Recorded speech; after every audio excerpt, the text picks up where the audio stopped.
Budwi terus Wanda karo Mbak Wiwi. Baik. Lagune sing kaprah turuk abeh apa ya kuwi Tombo Kangen. Nggih Tombo Kangen iki lek ngenteni Arni Mania, Arni Lover pirang-pirangane sasi terus. Oh iya, heeh. Tombo Kangen ya ayo Budwi nduk legit. Terus nduk Wanda karo nduk Wiwi diaturi medun ana panggungan. Ya, Tombo Kangen ya. Gamelane gen mlebu, gamelane ngetutke musike. Tipung dangdut ya. Ya. Nyanyi bareng-bareng ya, bergembira. Ya. Nggih. Matur nuwun ingkang tasih menyimak anak-anak kula ingkang wonten ing TikTok uga wonten ing YouTube uga Ki Sigit Arianto nggih.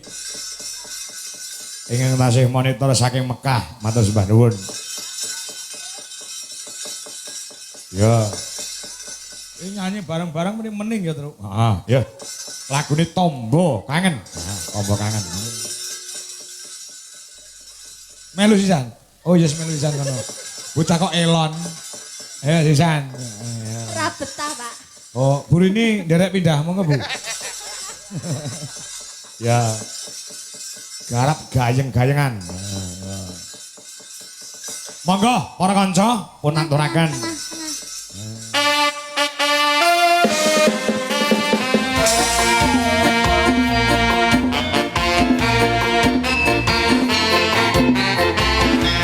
Masih bersama-sama Dwi Jelaras Indonesia.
sing nganggur.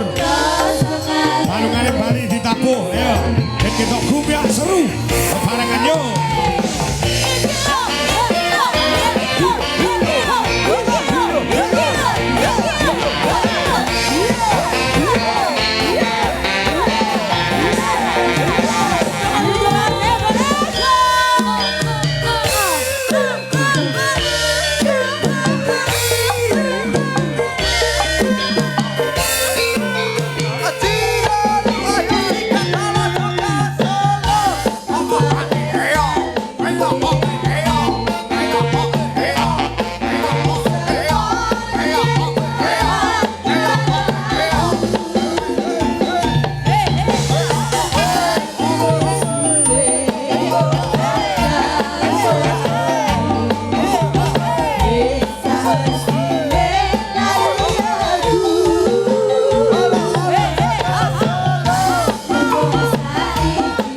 Gumarenggeng suarane, Truk. Ya.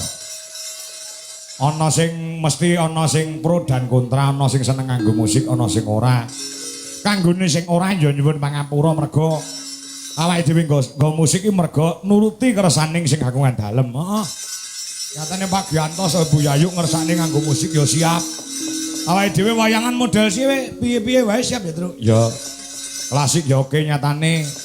Pinginane ana sragen ya klasikan orang nganggo musik, orang nganggo apa-apa. Ngono. Ya. Yo. Terus apa? Loh, Kak, Ndara Permadi, Ndara Janaka. Heeh. Kok jagongan karo Banowati ngomongne apa?